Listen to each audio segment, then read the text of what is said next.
일반적인 얘기 안 할게요. 그냥 바로 들어갈게요. 본론으로. 여기서 맨 처음에 나오는 게 리카르도의 비교 우위론 나옵니다. 그 읽을 때 한 글자 한 글자 한 글자 읽지 말고 좀 숲을 많이 보세요. 계속 숲을 보도록 하세요.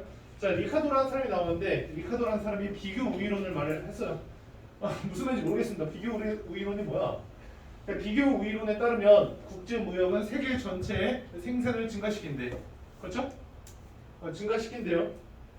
자, 그러면 그 뒤에 부가 설명을 봅시다. 이 얘기가 나왔고 그 다음에 부가 설명이 나올 거 아니야. 그 부가 설명이 뭐가 나왔냐면 한 나라가 다른 나라에 비해서 두 재화라고 했네. 한 재화 말고 두 재화. 지금 예시를 들고 있는 거예요. 자, 구체적으로 얘기해 볼게. 두 나라가 있어. 한 나라가 다른 한 나라에 비해서 두 개, 재화라고 하면 상품이라는 뜻이거든요. 이 상품 두 개의 생산 비용이 모두 낮아요. 그러니까 똑같은 품질을 만들어내는데 한 나라가 훨씬 더 싸게 만들어낼 수 있는 거지. 그러면 이걸 살 거 아니야, 그죠? 이걸 살 거 아니야. 훨씬 더 싼데 똑같은 가격인데, 그죠? 그래서 생산 비용이 모두 낮아서 두 재화 모두에 뭐 절대 우위를 갖는다 해도 여기서 절대 우위란 말이 나오고 뒤에 보면 비교 우위란 말이 나와요. 선생님은 근데 솔직히 아직까지도 그거 두 개를 어떻게 구분될지 모르겠습니다. 왜냐? 문제 풀 때 필요 없더라고요. 그래서 다시 말하면 이렇게 두 개의 생산 비용이 모두 낮아서 이런 절대 우위를 갖는다 해도 어떤 상황이 생기냐면 이런 기회 비용이라는 것을 비교를 하면은 그 두 나라 모두 상대적으로 어떤 재화는 알고 보니까 이런 생산 비용 이런 거 말고 뭐 기회 비용이라는 측면에서 어떤 나라가 좀 더 이거 만드는 게 좀 적합하고 어떤 나라가 다른 재화 만들기 적합하고 그런 관계가 보이는데요. 이게 첫 번째 문단 얘기거든요. 그러니까 다시 말하면 그 나라들끼리 이렇게 교류를 할 때 한 나라만 이득을 보는 일이 없다는 거예요. 생산 비용으로만 보면 그럴 것 같지만 뭐 기회 비용이라는 걸 따지고 보면은 어떤 나라는 막 적어도 하나는 이득을 보는 분야가 있다 뭐 이런 얘기를 하는 것 같아요. 자, 볼게. 국가 A는 장미 생산에 비교 우위가 있다. 국가 B는 컴퓨터. 장미랑 컴퓨터. 그럼 A가 장미 생산하고 B가 컴퓨터 생산해서 맞교환해요. 그러면은 양국의 생활 수준이 함께 향상된다고 합니다. 자, 그래서 이렇게 국제무역은 각국이 이런 비교 우위를 갖는 재화 생산을 전문화하고 그 재화를 서로 교환하게 함으로써 세계 생산을 증가시킨다. 그러니까 뭐 좀 절대 우위에서 떨어지는 나라든 아니면 절대 우위를 갖고 있는 나라든 어떤 나라든 다 그 국제무역에 나와야 하네요. 지금 보니까 왜냐면 그렇게 나와야 이 자기 나라들의 생산을 증가시킬 수 있겠습니다. 여기까지는 되게 쉬운 내용이었는데, 자, 우리 비문학을 읽을 때 첫 번째 문단 읽고 나서 무조건 뒤로 가서 일치 문제 하나는 건드려 보는 겁니다. 왜냐면 첫 번째 문단만 읽었을 때도 반드시 일치 문제에서 선택지 하나는 지울 수 있어요. 하나도 못 지우는 그런 문제는 선생님이 이때까지 본 적이 없습니다. 선택지 하나는 지울 수 있어요. 근데 그게 어디야? 그치? 자, 뒤로 넘어가서 선택지 하나 지워보자. 우리 2번 문제네요. 윗글에서 확인할 수 있는 비교 우위론에 대한 이해로 적절하지 않은 거 고르래. 자, 비교 우위론 얘기니까 일단 그럼 첫 번째 문단부터 바로 나오는 거야. 가볼게. 국제무역에 참여하는 국가들은 비교 우위를 갖는 재화의 생산을 전문하게 된다. 이거는 뭐야? 아까 있었던 말 그대로 나왔습니다. 위에 다시 한번 보세요. 그대로 나왔어요. 그 1번 선택지는 여러분 볼 수 있을 거예요. 자, 2번 모든 재화의 생산에서 절대 우위를 갖는 나라도 국제무역에 참여하는 게 경제적 이익이 된다. 어쨌든 우위를 가지면 더 좋지. 그렇죠? 자, 3번으로 갈게요. 1번, 2번까지는 별 탈 없어요. 혹시 1번, 2번 둘 중 하나 고른 사람? 쌤 다른 학생들 중에서 2번 고른 학생이 한 명 있었어요. 여러분 없나요? 자, 3번 모든 재화의 생산에서 절대 우위를 갖지 못한 나라도 비교 우위를 갖는 재화가 존재하게 된다. 우리 아까 얘기한 게 그 얘기인 것 같아요. 어떤 얘기가 나왔었죠? 두 재화 모두 그 절대 우위에서 밀린다고 해도 그 기회 비용에 따르면 뭐 적어도 하나는 그 비교 우위가 있다. 그렇죠? 자, 4번 비교 우위를 갖는 재화의 생산 규모가 커지면 그 재화 1단위를 생산하는 평균 비용이 줄어든다. 자, 우리 첫 번째 문단을 읽었을 때 이 4번 선택지 알 수 있어 없어? 그러니까 우리는 지금 이 글을 처음부터 끝까지 웬만하면 다 읽었으니까 이걸 판단할 수 있었어도 우리 지금 첫 번째 문단만 읽었다고 가정해볼게. 첫 번째 문단만 읽었어. 그리고 지금 선생님의 매뉴얼에 따라서 지금 그 일치 문제 하나 지우러 왔어. 근데 한 선택지만 지우려고 왔더니 웬걸 1, 2, 3번이 얻어 걸렸어. 4번 첫 번째 문단이라는 거 알 수 있어요 없어요? 없어요. 그럼 이거 일단 스킵입니다. 5번 국제 무역을 통해 비교 우위를 갖는 재화들을 서로 교환하는 국가들 생활 수준이 함께 향상된다 나왔거든요. 그러면 답 4번 나오는 거야. 실제로 이런 경우가 종종 있는데 수능에서는 이런 경우가 거의 없습니다. 수능에서는 일치 문제 같은 경우는 첫 번째 문단에서만 풀리는 경우가 없고 수능 일치 문제는 첫 번째 문단부터 끝 문단까지 다 하나씩 있어요. 보통 수능 비문학에서 6개의 문단이 나오거든요. 오케이? 6개 문단이야. 근데 그중 하나는 A가 묶여 있어. 그러면 그 A 묶여 있는 무슨 말인지 알아요? 앞에 이거 있잖아. 그중 하나는 이게 묶여 있어. 근데 이거 묶여 있지 않은 문단 하나씩 선택지가 많이 짜지거든요. 그래서 우리 수능 특강에서는 이렇게 문제를 풀 수 있다. 자, 답은 4번입니다. 이거는 첫 번째 문단 읽고서는 아직 설명이 불가능하고 두 번째 문단 읽어봐야 좀 알 것 같아요. 일단 답 4번 딱 그러고 두 번째 문단 선생님이 설명해 줄게. 자, 어떻게 읽어나가는지 선생님이 어떻게 읽어나가는지 같이 봐봐. 선생님이 어떻게 읽어나가는지 보겠습니다. 이러한 비교 우위로는 근본적으로 생산 규모가 증가하더라도 생산량의 증가율이 잘 보이나요? 잘 보여요? 끝에도? 생산량의 증가율이 생산 비용의 증가율과 차이가 없다는 수학 불변을 전제로 한다. 그러나 실제로는 무엇이 나타난다? 문장 빠르게 읽어야 됩니다. 그러니까 한 글자 한 글자 읽지 말고 일단 문장의 구조 파악하고 가세요. 영어 읽는 것처럼 그래야 돼. 자, 보세요. 이러한 요거는 요것을 전제로 한다. 비문학은 대구법이 정말 많거든요. 좀 길 뿐이지. 봐봐. 비교 우위로는 수학 불변을 전제로 한다. 그러나 실제로는 뭐가 나타난다? 수학 체증이 나타난다. 되게 짧은 문장이에요. 좀 있긴 하지만 다시 해볼게. 다시. 비교 우위로는 수학 불변을 전제로 한다. 보이시죠? 그러나 실제로는 수학 체증이 나타난다. 이렇게 읽을 수 있겠어요, 여러분도? 그러면 지금 우리가 그 형광펜 들고 지금 하나 해보죠. 이것만 선생님이 쳐보라고 한번 쳐보세요. 비교 우위로는 수학 불변을 전제로 합니다. 그러나 실제로는 뭐가 나타난다? 수학 체증이 나타난다. 지금 여기서는 우리가 지금 뭐 했냐면 이 문장의 뼈대만 파악했어. 지금부터는 좀 살을 붙여봐야 돼. 뼈대를 파악했더니 어떻게 했어? 비교 우위로는 수학 불변. 아직 수학 불변이 뭔지도 몰라. 우리 이거 처음 읽는 거라고 가정하고 읽어보자 이거예요. 아직 뭔지도 몰라. 근데 수학 체증이 나타나는데 이게 뭐야? 그 지금 이거 딱 읽는 순간 아 요거 개념 나오겠다. 예상하셔야 됩니다. 그 수학 불변이나 수학 체증 개념이 나타나겠다. 수학 불변은 뭐냐면 수학 불변은 여기 앞에 여기까지가 꾸며주는 말이죠. 이 꾸며주는 말에서 개념 나오겠죠. 수학 불변은 뭐냐면 생산 규모가 증가하더라도 생산량의 증가율이 생산 비용의 증가율과 뭔 소리야? 차이가 없다. 멘탈 잡아야 됩니다. 아 그렇구나. 쉣. 그리고 이제 그냥 그 뒤에 수학 체증 괜히 봅니다. 수학 체증이 뭐냐면 생산 규모가 커지면 생산량의 증가율이 생산 비용의 증가율보다 커진다. 한 번에 이해하면 그 경제학과 가야지. 그렇지? 한 번에 이해하면 이거 왜 있어? 여기 경제학과에서 지금 석사논문 쓰고 있어야지. 그렇죠? 그래서 여기까지 읽고 만약에 이해가 안 됐어. 이해가 안 돼요 보통. 이해가 안 됐어. 그러면 그 뒤에 예시 문장 찾아야 되고요, 여러분. 봐봐. 이렇게 빠르고 개념 나왔을 때 너희들 특히 과학 같은 데서 기술 같은 데서 한 번에 이해 안 되는 문장이 굉장히 많아요. 이거 보고 어쩌라 나보고 어쩌라고 이런 생각이 들기도 하거든. 한 번에 이해 안 되는 문장을 마주쳤을 땐 그 뒤에 예시 나오는지 보고 예시까지 읽어봤는데 모르겠으면 끝난 거야. 더 이상 그걸 이해할 수 있는 방법은 없어요.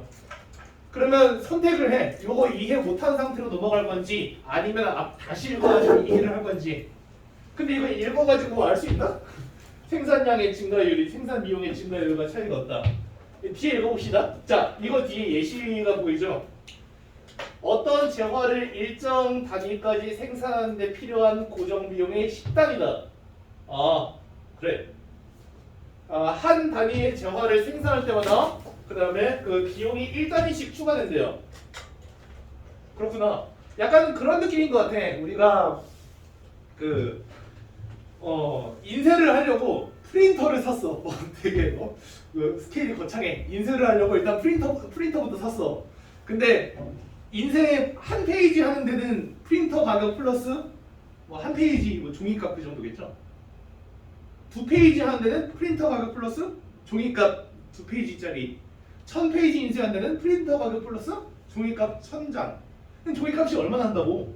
프린터 가격이 더 세잖아요. 셀 거 아니에요. 그거랑 비슷한 것 같아. 그 초기 비용이 있어서 우리가 이 수학 체증이라는 게 초기 비용, 고정 비용이라는 게 있어서 하나 만들 때는 되게 비싸 보이는데 그걸 계속 만들다 보면 되게 싸지는 이유가. 그래서 같이 읽어보겠습니다. 일정 단위가 생산하는 데 필요한 고정 비용이라서 이 고정 비용이 10단위고 하나 생산할 때마다 비용이 1단위씩 추가돼. 그럼 처음 한 단위를 생산할 때는 당연히 그 고정 비용 아까 든다고 했었으니까 그 공장 건설하는 거라고 생각하세요. 뭐 하나 만들면 일단 공장 있어야 될 거 아니야, 그치? 그러면 여기서 고정 비용이 10, 거기에 재화 1 더하면 11이 된다. 아, 하나 만드는데 11이 된다고. 이거 여러분 안 써도 됩니다. 하나 만드는데 11이 들어. 근데 두 개 만들 때는 여러분 두 개 만들려고 공장 두 번 지어요? 아니잖아. 아까 지은 공장에다가 그냥 두 번 돌리면 되는 거 아니야? 그럼 공장 한 번 지은 거 10원이었잖아. 거기에다가 재화 하나 만드는데 1원 든다고 했으니까 그래서 두 단위를 생산할 때는 12단위의 생산 단위가 들어간다고. 오케이? 세 단위 만들 때는 13이 들어가. 자, 그러면 하나 만들 때 11원 들어가고 두 개 만들 때 12원 들어가고 세 개 만들 때 13원 들어가면은 그러면 그 각 단위를 생산할 때마다의 그 생산 비용이 어떻게 되냐? 하나 만들 때는 11원 들어간다고 보면 돼요.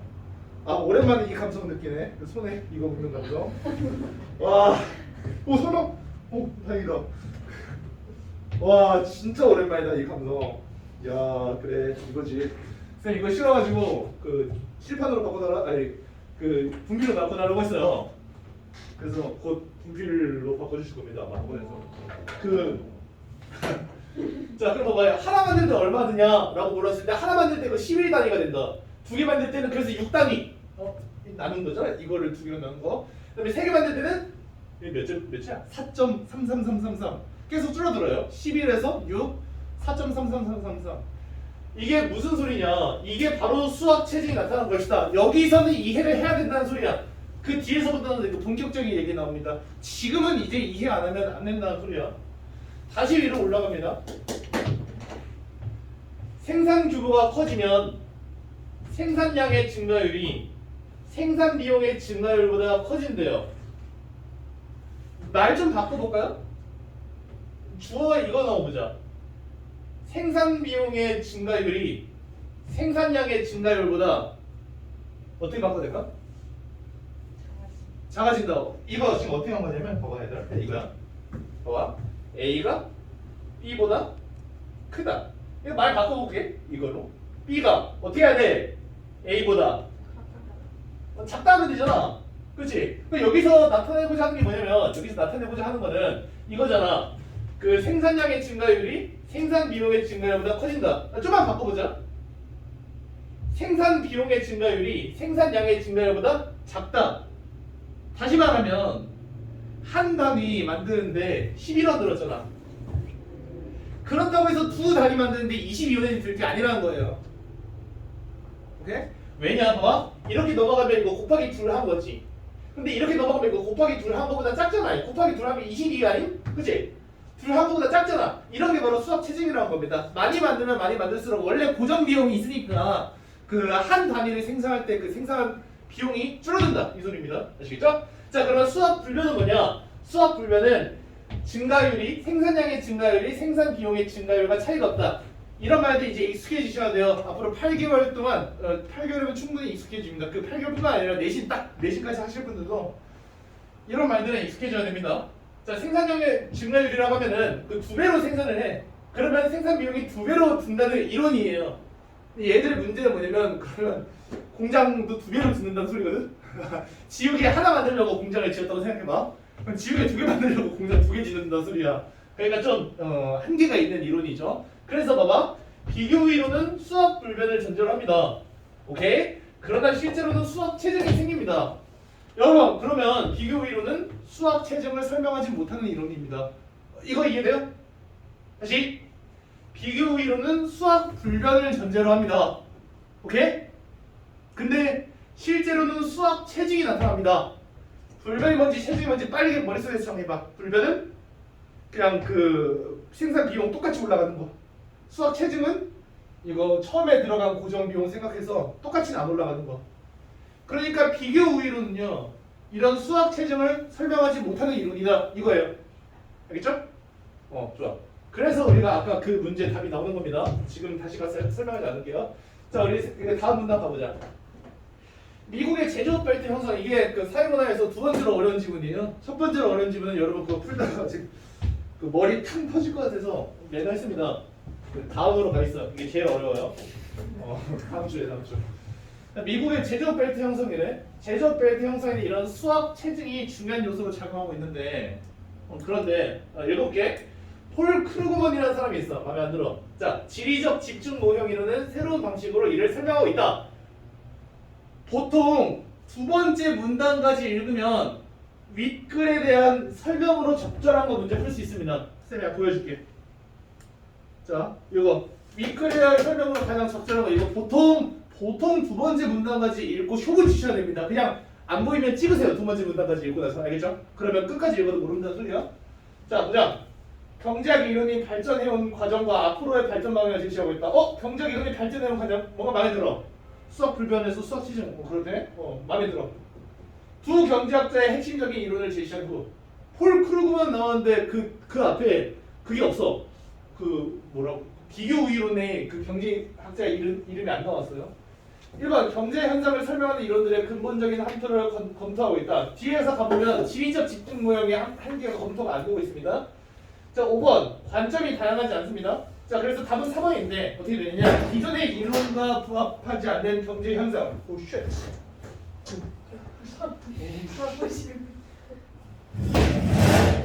미안합니다. 이거 뭐야? 자, 일부러 이런 게 아닌데. 뭐야? 쌤이 한 말하는 그것도 없잖아. 증거 없잖아, 그렇지? 자, 미안해. 이거 반대로 하면 들어간다. 이거지.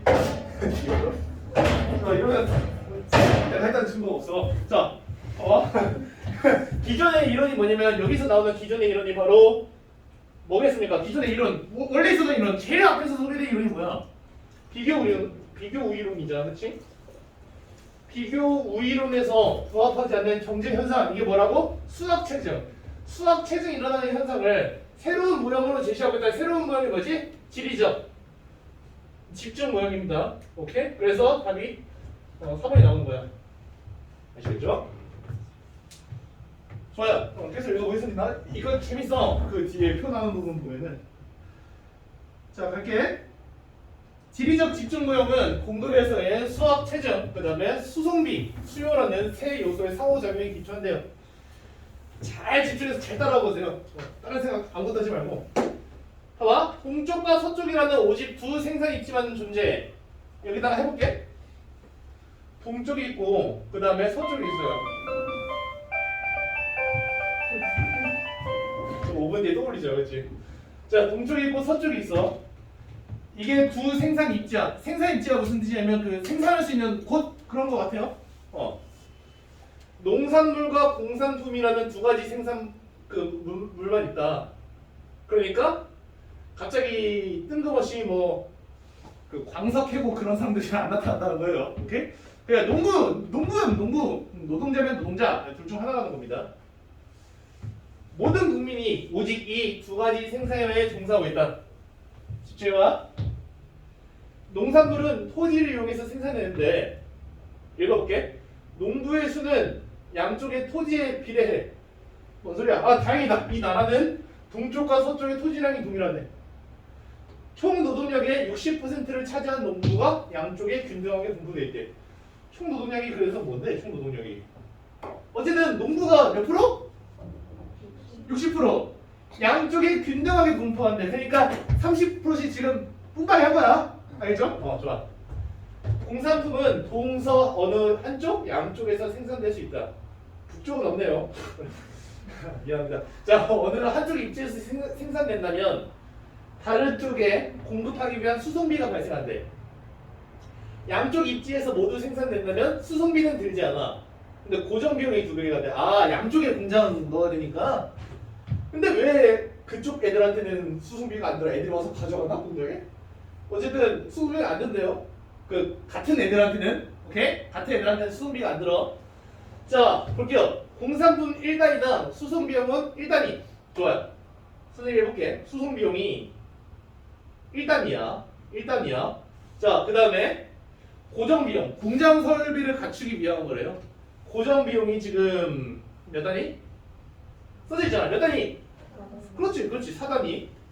그리고 드디어 나왔어요. 총수요. 아니 아까 60% 있어가지고 그래서 몇 명인데 되게 궁금했는데 총수요가 10단위야. 그러니까 쉽게 말하면 10명 있어. 자, 이 나라에 10명 있습니다. 10명 있어요. 그럼 농부가 몇 명이에요? 그래서 6명. 자, 여러분 이 정도 할 줄 알죠? 여러분 이제 그 기초 학력이 충족된 겁니다. 축하합니다. 자, 그러면 총수요가 10단위니까 자, 그러면 우리가 할 수 있는 것부터 해보자. 농부가 각각 몇 명 있는지 해보자. 농부가 6명이고 반띵 되잖아. 그 양쪽에. 그러면 서쪽 여기 줄이 생겼다는 건 알겠지? 자, 서쪽에 그러면 농부가 몇 명 있는 거야? 그렇지. 서쪽에 농부가 3명 있는 거야. 자, 동쪽에는요? 똑같잖아. 3명. 그러면 그 뒤에 기업의 생산 입지에 따른 비용은 다음 표와 같이 나타나게 된다. 이런 표, 그래프 바로 읽지 마세요. 기분 나빠집니다. 글부터 봐, 글부터. 자, 이 나라에서 만약에 해볼게. 만약 기존에 오른쪽이에요. 모든 제조업이 동쪽에 집중되어 있다면, 봐봐, 모든 제조업이 동쪽에 집중되면 서쪽에 제조업 있어요, 없어요? 제조업 없어요. 이 말만 잘 따라가도 돼요. 모든 제조업이 동쪽에 있다면 서쪽에는 제조업이 없어요. 그러면 서쪽에 제조업 노동자가 없어요. 다시, 제조업이 동쪽에만 있다면 제조업 노동자도 동쪽에만 있어요. 똑같은 원리로 만약에 토지가 동쪽에만 있어. 왼쪽은 다 낭떠러지야? 그럼 어쨌든 뭔지 모르겠지만 토지가 동쪽에만 있어. 그럼 농부는 어디에만 있어? 동쪽에만 있는 거야. 동쪽에만. 알겠지? 여기서 봐봐. 모든 제조업이 동쪽에 집중되어 있다면 동쪽의 공산품 수요는 7단위가 된다. 뭔 소리인지 모르겠네. 자, 해볼게. 총수요가 10단위였고 노동자가 6명이었거든? 그러면 10 빼기 6은? 노동자가 6명이 아니라 농부가 6명, 4죠. 그럼 총 노동자 숫자가 4 아닌가? 그죠? 노동자가 4야. 노동자가 4. 노동자가 4예요. 근데 만약에 동쪽에 모두 집중되어 있다면은 노동자가 모두 여기 집중되어 있을 거 아니야. 그래서 여기 노동자가 4. 왜냐면 집중되어 있으니까 여기는 그럼 모든 제조업이 집중되어 있다고 하니까 여기 제조업이 없는 거잖아. 그러니까 노동자가 4가 일로 들어와요. 그러면 수요 3 플러스 4면 7. 왼쪽은 3 더하면 10. 이게 이 문단의 근본적인 내용입니다. 더 이상의 내용은 없어요. 이게 제일 어려운 내용이었어. 축하합니다. 자, 그래서 3단이랑 4단이랑 합쳐서 7단위가 된다. 서쪽은 농구단 있으니까 3. 그렇죠? 이때 한 기업이, 자, 지금부터 기업 얘기 들어가요. 지금까지 수요 얘기했어요. 해보자. 기업이 동쪽에 공장을 세워. 거기서 동쪽, 서쪽에 공산품을 공급한다면 고정비용은 4단이야. 왜냐면 동쪽에 공장을 하나 세우니까 고정비용 하나 들어가죠. 양쪽에 세우는 게 아니라 동쪽에만 세우는 거잖아. 그치? 그러니까 4단위. 수송비 3단위가 발생하는 것이다. 이 수송비 3단위에 대해서 이해를 해볼게요. 자, 여기에 만약에 공장을 세웠어. 만약에 여기다 공장을 세웠어. 그러면 여러분 공장 세우는데 얼마 드냐면 4원 들거든요. 오케이? 근데 같은 쪽에는 수송비가 안 들어요. 반대쪽에 보내는데 수송비가 들어요. 반대쪽에 몇 명 있어? 3명 있지. 왜냐면은 동쪽에 제조업 노동자가 집중됐으니까 서쪽에는 농부밖에 없거든.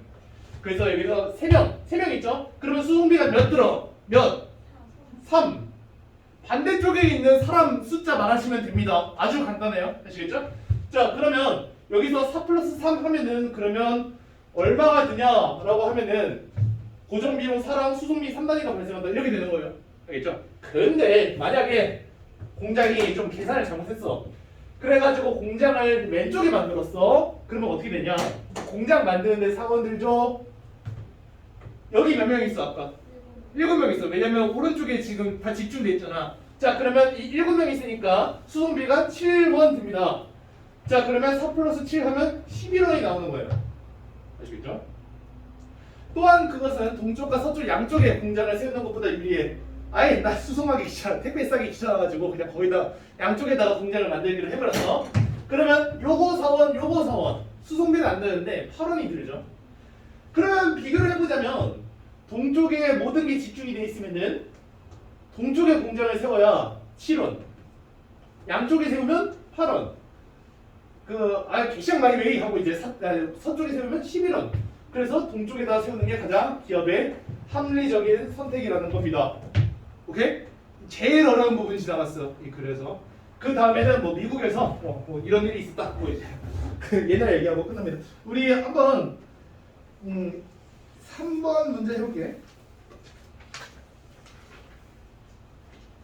자, 기억의 상황이라고 하는데 기억의 상황이 이 나라야. 그러니까 이렇게 뭐 농부 60% 있고 노동자 40% 있고 동쪽에 쏠려있는 이 나라라고 해볼게요.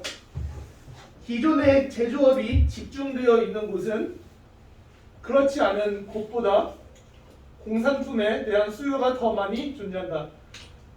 수요가 더 많이 존재한다는 것은 무슨 말로 바꿀 수 있을까요? 잘 봐. 우리가 먼저 뇌 속에 지금 전제로 넣어야 되는 게 있어요. 뭐냐면 농부는 알아서 박혀 있어요. 셋 박혀 있다고. 그리고 여기서 유일하게 달라질 수 있는 변이 뭐냐? 그건 노동자의 수예요. 오케이? 동쪽에 공장이 있을 것이냐, 서쪽에 공장이 있을 것이냐에 따라서 노동자의 수만 달라질 수 있다고. 그럼 기존에 제조업이 집중돼 있어. 그러면 노동자가 글로 다 가져. 그러면 수요가 어떻게 됩니까? 많아져요, 적어져요? 많아져요, 적어져요? 많아지죠. 거기로 제조업 노동자가 몰리니까 우리가 지금 그걸 확인했습니다. 그래서 제조업이 집중되어 있는 곳은 수요가 더 많이 존재한다. 왜냐하면은 사람이 많아. 사람이 많아서. 알겠죠? 그래서 1번 선택지는 맞는 말. 자, 2번으로 갈게요. 기업은 기존에 제조업이 집중되어 있는 곳에 공장을 지어야 돼. 그게 이득인 거 우리 같이 봤어. 왜냐? 수송비가 덜 들어서. 아시겠죠? 그렇지 않은 곳에 입지를 할 때보다 수송비가 적게 발생한다. 이거는 뭐 필요할 것도 없네. 자, 3번. 기존의 제조업이 양쪽에 똑같이 분포되어 있다면 제조업이 양쪽에 똑같이 분포되어 있다는 건 무슨 소리냐면 일단 양쪽에 그 농부 셋이 들어갔잖아. 그러면 총 4명 남았잖아, 인구가. 그러면 그 제조업이 양쪽에 똑같이 분포되어 있다면 이쪽에 2명 주고 이쪽에 2명 준 거야.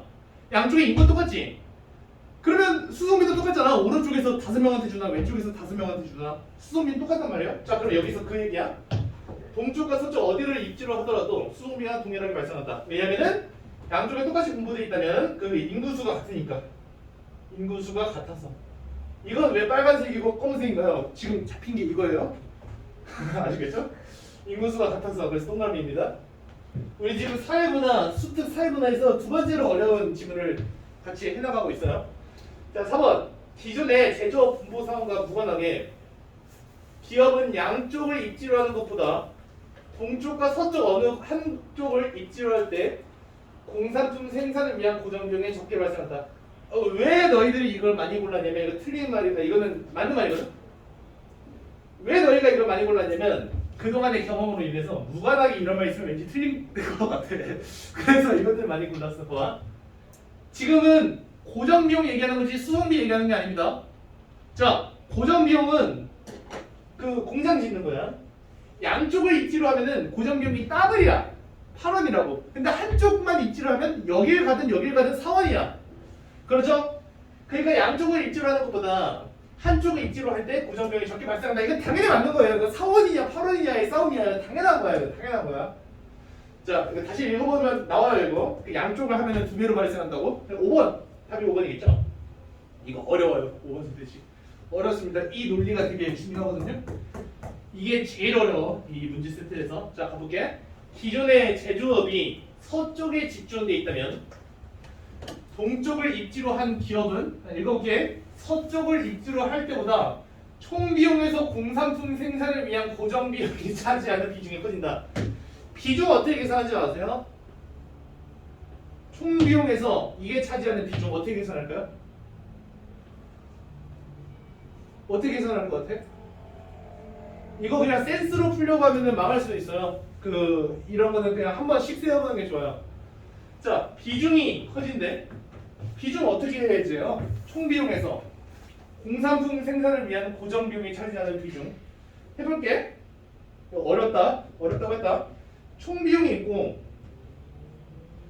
비중은 어떻게 계산하니? 총 비용에서 뭘 분자로 올리면 될까? 그치? 고정 비용. 지금 지금 흐트러졌죠? 안 돼요. 고정 비용이 위로 가 있으면 이게 비중이잖아. 총 비용에서 고정 비용이 차지하는 비중이잖아. 근데 총 비용은 뭐 플러스 뭐죠? 쉽잖아. 그냥 뭐 플러스 뭐. 여기서 비용 몇 개 안 나왔어. 그렇죠. 이거는 고정 비용. 내가 지금 너희들한테 이렇게 하는 거구나 알려줄게. 플러스 수송비. 잘하고 있다. 여기서 고정 비용이에요. 자, 그러면 우리가 이것을 알아야 되는데 고정 비용은 말 그대로 고정 비용입니다. 자, 수송비는 말 그대로 수송비예요. 근데 잘 생각해봐. 여기서 봐봐. 기존의 제조업이 서쪽에 집중되어 있다면, 그럼 기존의 제조업이 서쪽에 있다는 것은 인구수가 막 바뀌고 있네. 서쪽에 수송비가 바뀌고 있어요. 서쪽에 수송비가 바뀌고 있어. 다시 내가 지금 봐봐. 기존의 제조업이 동쪽에 있냐 서쪽에 있냐, 이것은 무엇을 다르게 보자는 거냐면 거기에 인구수를 다르게 보자는 거야. 왜냐? 제조업이 서쪽으로 가면은 제조업 노동자가 다 서쪽으로 간다는 소리 아니야. 제조업이 동쪽에 집중돼 있다는 것은 제조업 노동자가 동쪽으로 다 간다는 거야. 다른 게 아니고 노동자가 간다는 거예요. 그래서 거기에 수요가 많다는 거야. 그래서 그 반대편에 공장을 지으면 망한다는 소리야. 수송비 겁나 들어가지고. 오케이? 자, 그럼 봐봐. 제조업이 서쪽에 집중돼 있어. 그러면 봐봐. 동쪽을 입지로 한 기업이랑 비교해보자. 동쪽을 입지로 한 기업이랑 서쪽을 입지로 했을 때 뭐가 더 수송비가 많이 되겠어요?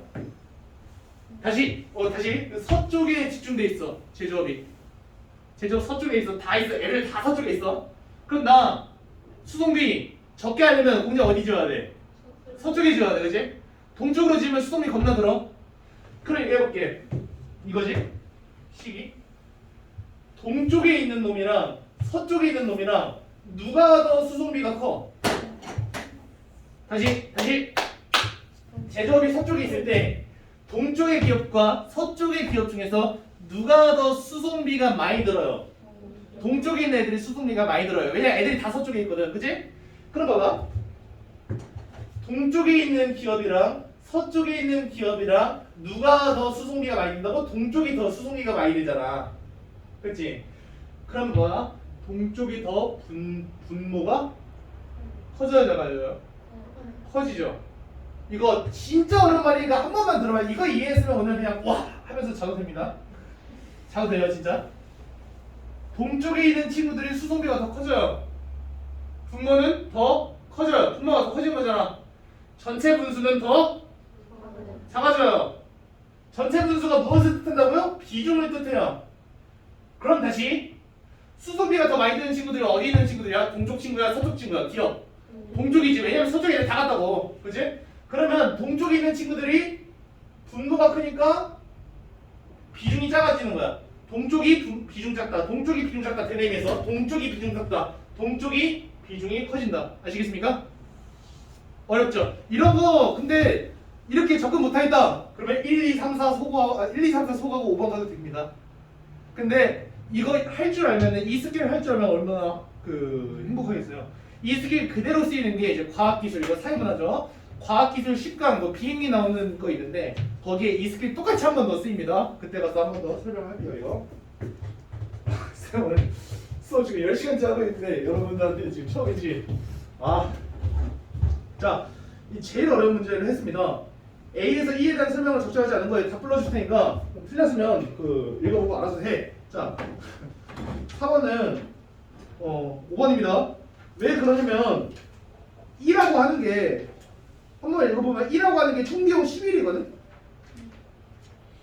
서쪽에서 동쪽으로 보내는 총비용 11이래. 그러니까 읽어보면 동쪽에 11명이 있는 게 아니야. 동쪽에 7명 있어. 선생님 그럼 왜 11이에요? 아니 공장 지어야 될 거 아니야. 공장 짓는 사원 오른쪽에 7명 있으니까 수송비 7원 해가지고 10일이야. 근데 거기서 뭐라고 했냐면 농부의 수요만 있대. 그럼 얘네들은 뭐야? 노동자들 얘들 사람은 안 보는 거예요? 노동자도 있거든. 그렇기 때문에 그거에서 틀렸습니다. 다 5번입니다. 여러분 찾아보세요. 자 그리고 그 우리 5번 문제는 이제 거의 할 필요가 없어서 대충 설명만 해주자면 그 뒤에 문제 어떤 얘기 나오냐면 뒤에서 그 가부분 있죠 여기 부분 이 부분에서 좀 조건이 많이 바뀌긴 했지만 한번 만들어져서 귀찮아서 그냥 계속 유지됐다 이 소리가 나와요 뒤에서.